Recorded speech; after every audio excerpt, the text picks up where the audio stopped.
Afternoon दोस्तों, मैं अधिवक्ता Swati Jain jurist legal associate में आपका एक बार फिर से स्वागत करती हूँ। आज मैं बात करने जा रही हूँ कि पत्नी अपनी मर्जी से अलग रहने लगती है तो वह मेंटेनेंस पाने की अधिकारी नहीं होगी। इस केस में कुछ इसी तरह से घटता है कि जहाँ पत्नी अपनी मर्जी से पति के साथ नहीं रहना चाहती, उसके बाद भी वह पति से मेंटेनेंस चाहती है, लेकिन कुटुंब न्यायालय के द्वारा ही यहाँ ये कह दिया जाता है कि ऐसी पत्नी मेंटेनेंस पाने की अधिकारी नहीं होगी। जानकारी पूरी पाने के लिए वीडियो में बने रहिए। और अगर अभी तक आपने मेरे चैनल को सब्सक्राइब नहीं किया है या मेरे चैनल पर पहली बार आए हैं तो प्लीज़ मेरे चैनल को सब्सक्राइब कर लीजिए ताकि आने वाली वीडियो की नोटिफिकेशन आपको मिल सके। चलिए मैं बात करती हूँ कि आखिर क्या होता है। तो इस केस में 15 दिसंबर 2020 को पत्नी अपनी स्वेच्छा से पति के साथ रहने से इनकार करती है और अलग जाकर रहने लगती है। उसके बाद पत्नी के द्वारा मेंटेनेंस की अपील लगाई जाती है, जबकि पति के द्वारा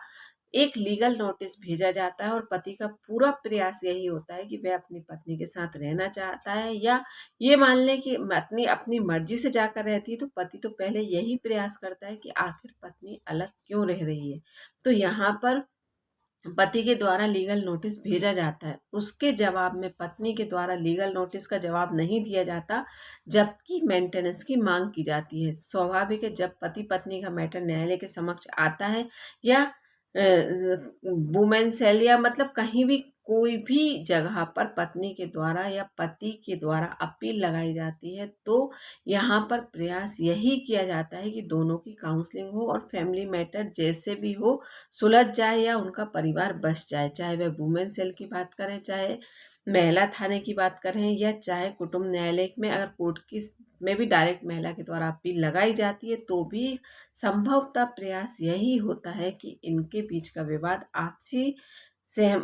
सामंजस्य से किसी भी प्रकार से सुलझ जाए। तो उसका सबसे बेस्ट तरीका होता है काउंसलिंग, जहाँ पर काउंसलिंग में दोनों आपस में बातचीत करेंगे, दोनों अपने मन के शिकवे शिकायत दूर करेंगे और उनका परिवार बस जाएगा। तो यहाँ पर प्रयास यही होता है। तो काउंसलिंग के दौरान ही महिला के से अपनी बात को रखने के लिए कहा जाता है और पुरुष को अपनी बात रखने के लिए कहा जाता है, और एक व्यक्ति उनकी बात को के बीच में सुनता है और उसको सॉर्ट आउट करने का प्रयास करता है। तो यहाँ पर महिला के द्वारा जो भी आरोप पति पर लगाए जाते हैं वह किसी भी प्रकार से साबित नहीं कर पाती है, और यहाँ पर पुरुष किसी भी प्रकार से गलत साबित नहीं हो पाता है। और पुरुष का हर बार यही कहना होता है कि मैं अपनी पत्नी को अपने साथ रखना चाहता हूँ,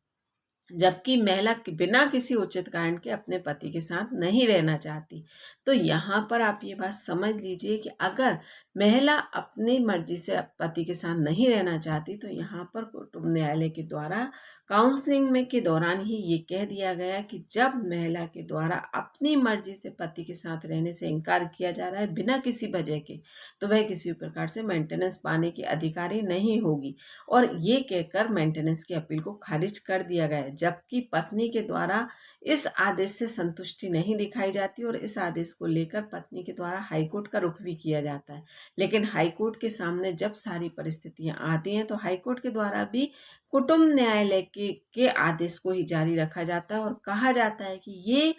बिल्कुल सही जजमेंट है, इसमें महिला किसी भी प्रकार से मेंटेनेंस पाने की अधिकारी नहीं है। जब वह अपनी मर्जी से बिना किसी कारण के पति पर झूठे आरोप लगाकर अलग रहने की मांग कर रही है, तो वह किसी भी प्रकार से मेंटेनेंस पाने की अधिकारी नहीं होगी।